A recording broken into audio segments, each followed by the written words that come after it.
আসসালামু আলাইকুম প্রিয় দর্শকবৃন্দ। এই যে ভোরবেলা কুয়াশার চাদরে আটকানো এই আমাদের একটা ক্ষেত, আপনারা দেখতে পাচ্ছেন আমাদের ধানের সাথে শিশির লেগে আছে। এই যে সকাল, যে সুন্দর সকালে চারপাশে বর্তমান খরিফ টু সিজনের ধান ক্ষেত। এই জায়গাটা মূলত রংপুর জেলার জলঢাকা উপজেলার কালকোট নামে একটা গ্রামে। আমরা বাংলাদেশে যারা বাস করি তারা বর্তমান সময়ে অনেক কিছু ঝামেলার মধ্য দিয়ে যাচ্ছে।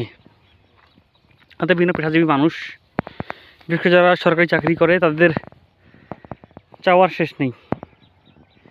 এটা চাও, ওটা চাও, ওটা চাওয়া, এ পাচ্ছি তো ও পাচ্ছি না। কেউ নাকি ইলিশ খেতে পাচ্ছে না, কেউ দেশি মুরগি কিনতে পারতেছে না, কত অজুহাত। কিন্তু আপনি যদি দেখেন যে বাংলাদেশের আসলে প্রধান ইকোনমিক অর্থনীতিকে উন্নত করার পেছনে, শক্তিশালী করার পেছনে প্রধান সেক্টরটা কোনটা? নিঃসন্দেহে কৃষি। এবং এই কৃষি করে কারা? যাদেরকে আমরা কৃষক বলি, যারা বাংলাদেশের প্রথম শ্রেণীর নাগরিক হওয়ার কথা ছিল, কিন্তু তারা আজকে তাদের অবস্থাটা কোথায়? তাদের অবস্থা কিন্তু একদম তলানিতে। যদি কেউ বাংলাদেশের কোনো নাগরিক যদি আন্দোলন করে সরকারের বিরুদ্ধে, আমি মনে করি কৃষককে আন্দোলন করা উচিত। এই যে কৃষকরা সোনা ফলিয়েছে আমার তাদের মাঠে, তাই না? শুধু ধান, এই ধান আমাদের প্রধান খাদ্য, ভেজিটেবল ফুড যাকে বলা হয়। তা আমাদের কৃষকরা কিন্তু অক্লান্ত পরিশ্রম করে। এই যেন সকাল ভোরবেলা, বাংলাদেশের কোনো অফিস কিন্তু এই সময় শুরু হয় না। তো এই ভোরবেলাতে কিন্তু সকাল 7:30টায় কৃষকরা এসে, কৃষক সন্ধান সহ এসে ধান কাটতেছে, দূরে ধান কাটতেছে, কেউ লাঙ্গল দিয়ে হাল চাষ করতেছে। এখন ধান কাটা প্রায় শেষ।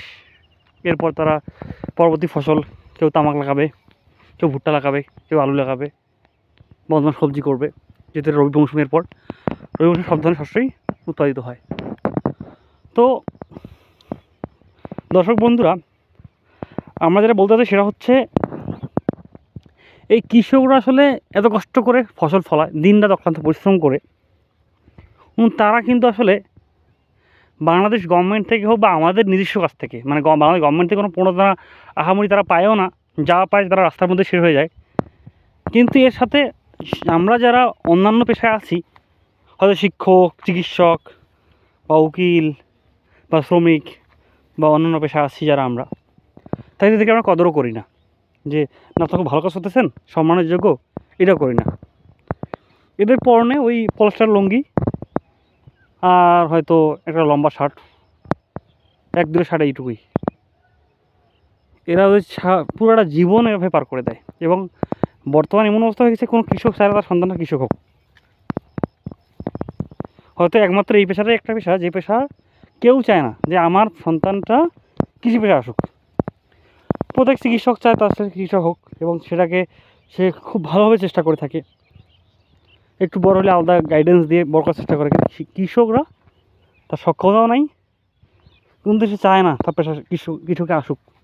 কারণ একটাই, আমরা তাদেরকে প্রপারলি সম্মান দিতে ব্যর্থ।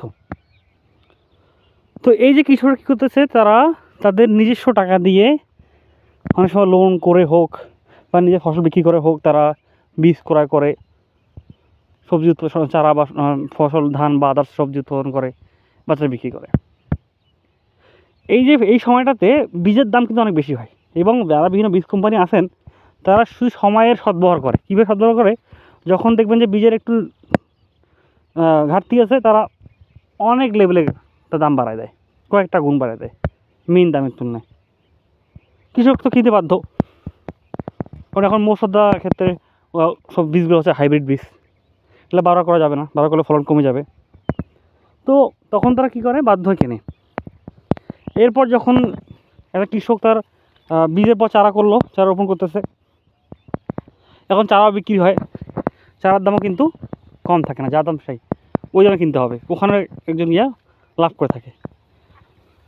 এরপর যখন তারা ফসল ফলাচ্ছে, ফসলের যখন কীটনাশকের দাম, সারের দাম এখন তো হু করে বাড়তেছে।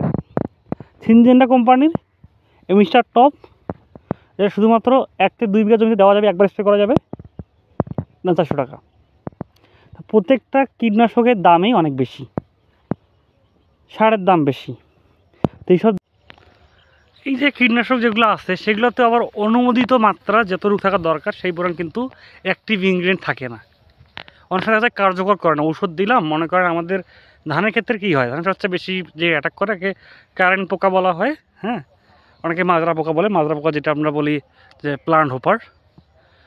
এই লোকাল যে কৃষকের ভাষাগুলো সেটা হচ্ছে মাজরা পোকা, কারেন্ট পোকা, এই যে পোকাগুলো আসে, যদি আমরা এটাকে টার্মগুলো ভিন্ন ভিন্ন বলি, আমরা যারা কৃষি তারা ভিন্ন ভিন্ন টার্ম বলি, জিনিসটা আসলে একই।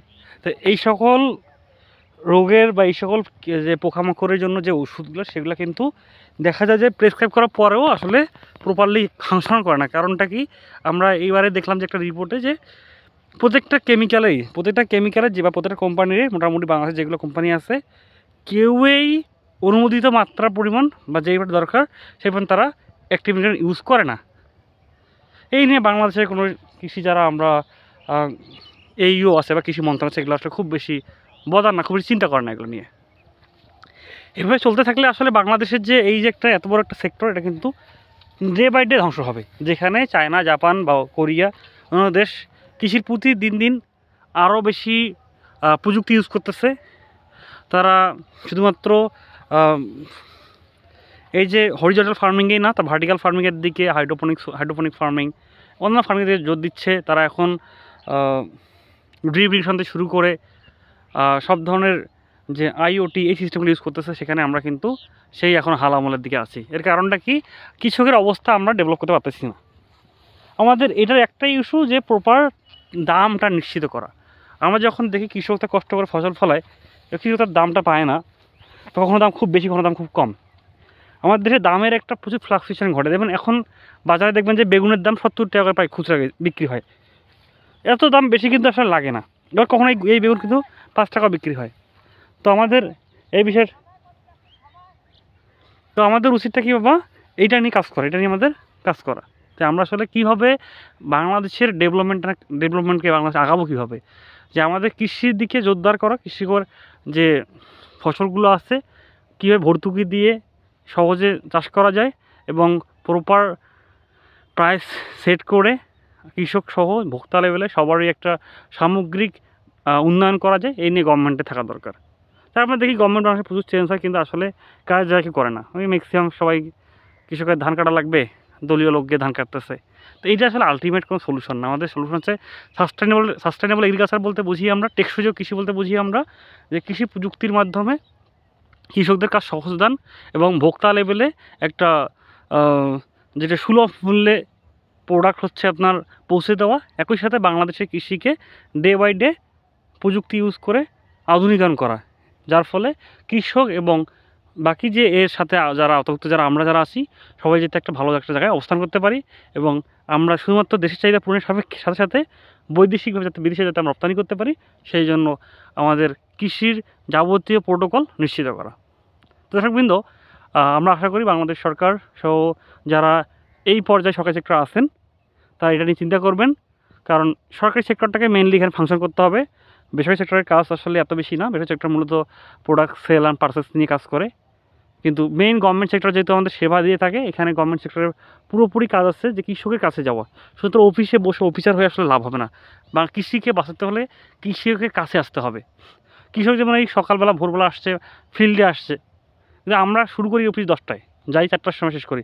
তো কৃষকের কিন্তু অফিস শুরু হয় সকাল ভোর, এই ফজর নামাজ পড়ার পরে শুরু হয় এবং অনেক সময় মাগরিব শেষে তারা ক্লোজ করতে পারে না, সারাদিন তার লেগে থাকে, কিন্তু এর কোনো বেতন নাই।